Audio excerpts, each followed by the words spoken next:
Tepuk tangan dong untuk Bung Rocky. Jadi tadi yang saya tangkap, pangan itu pertama buat kecukupan ya, bukan kelimpahan. Kecukupan tuh. Jadi konsep berkecukupan artinya yang dibutuhkan oleh tubuh biologis kita dipenuhi oleh alam. Yang berlebihan itu pasti jadi sampah. Kan itu prinsipnya kan. Kita makan untuk sesuatu yang menghidupkan harapan bahwa besok kita akan makan tuh. Tapi kalau kita berpikir kita makan hari ini supaya minggu depan kita masih ada makan, maka kita timbun makanan. Begitu timbun makanan, fermentasi terjadi dalam 24 jam, dia langsung jadi sampah tuh. Nah itu pengaturan itu bisa dibantu oleh teknologi itu. Wah, jumlah energi, kalori kita, protein berapa supaya kita tidak mengambil melebihi yang disediakan oleh bumi. Nah, sekarang ada food estate macam-macam, tapi saya termasuk orang yang pengkritik food estate itu. Karena itu semacam arogansi terhadap alam itu. Alam memberi kita kesempatan untuk menikmati dengan cara yang beradab, tapi food estate itu bumi dipupuk segala macam tuh, dipakai teknologi dan berlebihan akhirnya tuh. Padahal misalnya pemerintah memang menginginkan ada stok pangan yang tersedia. Tetapi kalau stok pangan itu diwujudkan dengan cara merusak alam, maka alam akan marah pada kita kan. Saya tahu bahwa pemerintahan Pak Presiden Prabowo berupaya untuk menyiapkan kondisi dasar supaya ada ketersediaan pangan, ada ketersediaan protein. Tetapi sekali lagi kita tahu bahwa Indonesia punya begitu banyak varietas pangan, itu bukan beras aja tuh. Jadi mungkin itu yang bisa diunggulkan. Kita sibuk bikin food estate di Papua dan akan ada 20 juta hektar akan dibabat hutan itu. Sementara 2 jam terbang dari Papua ke arah Darwin, di situ ada Darwin itu adalah negara bagian paling utara dari Australia. 2 jam terbang dari Papua, kita tiba di Darwin. Di Darwin ada penelitian tentang sagu. Lama-lama bahannya nggak ada karena sagunya dipapas di Papua kan. Jadi yang saya sebut sebagai keanekaragaman pangan itu lebih penting daripada satu monokultur pangan. Jadi kita juga mulai menganggap bahwa ya makan nasi itu kan ya kebutuhan orang kota tuh. Ya sedikit-sedikit kita boleh makan nasi. Tapi dari tadi saya makan hal-hal yang sebetulnya ditumbuhkan dari halaman rumah mak-mak. Tidak mungkin padi itu dari halaman rumah. Tapi pangan yang tersedia di kita itu didasarkan pada keinginan kita untuk menghemat energi produktivitas kita sambil membayangkan bahwa hidup sehat itu adalah pertaruhan berat. Oke, boleh tepuk tangannya dong untuk Bung Rocky. Nah, jadi tadi itu salah satu untuk menikmati alam itu dengan memanfaatkan apa yang ada di alam. Jadi bukan menimbun gitu ya, Bung Rocky. Kalau menimbun itu tadi katanya sifat konsumerisme. Jadi bagaimana Bung, pemerintah itu bisa mengurangi dan menghilangkan kultur itu Bung? Karena memang sekarang ini tidak bisa disangkal nyatanya kecepatan penyebaran informasi itu memang sulit untuk ditahan gitu. Tadi ada berita Pak Prabowo bertemu dengan Menteri Informasi Digital itu untuk mengatur kualitas informasi yang tiba terutama pada anak-anak muda. Kan kita tidak lihat lagi ada kecepatan berpikir anak-anak muda itu. Kalau dia nggak mampu berpikir cepat, dia tanya pada ChatGPT itu. Kalau dia tak mampu untuk berpikir mendalam, dia berupaya untuk mencari tahu.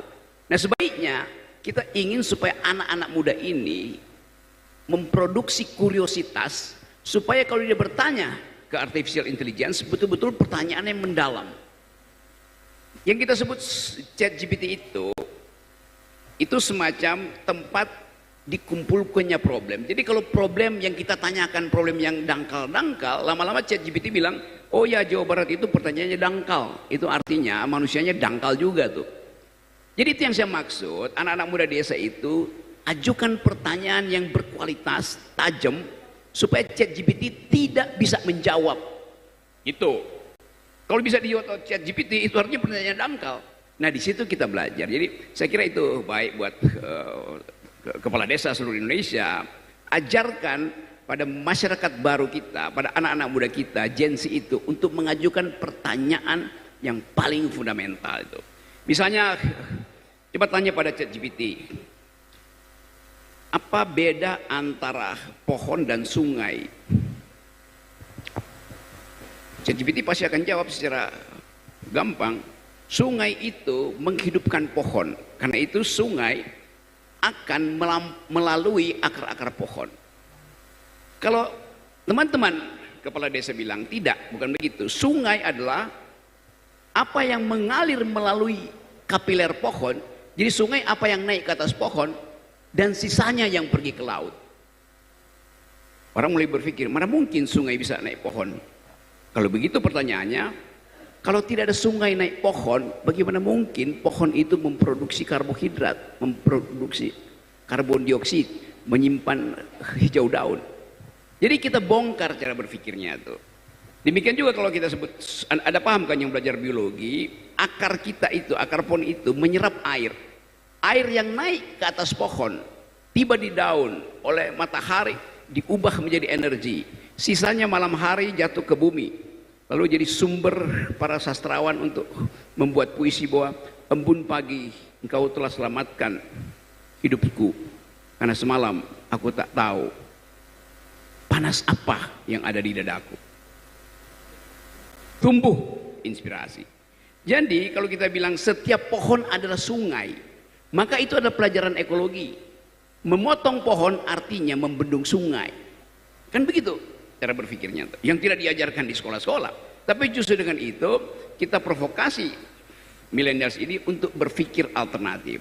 Saya kira itu yang penting dan saya tahu bahwa kita kerajingan artificial intelligence, kita kerajingan kuota untuk main internet, tetapi sekali lagi kita harus memanfaatkan itu untuk menumbuhkan pengetahuan-pengetahuan baru, termasuk pengetahuan-pengetahuan yang timbul dari, kalau saya misalnya jadi petani, artinya saya melatih kesabaran saya untuk menunggu panen. Sapi yang ada di kandang itu buat anak kota itu sesuatu yang menjijikkan. Tapi kalau diterangkan pada mereka bahwa Anda minum susu yang Anda beli di supermarket datang dari sapi di desa Sumedang, anak-anak kota itu mulai berpikir, oke, kalau begitu asal usul saya adalah desa di mana becek dan kotoran itu bukan dianggap sebagai sesuatu yang menjijikkan. Tuh. Saya kasih contoh, misalnya satu waktu saya naik ke gunung di Himalaya di ketinggian kira-kira 5.000-6.000 meter, saya kedinginan dan tidak ada persiapan apapun. Suhu minus 20, kecepatan angin 90 tuh, pasti mati.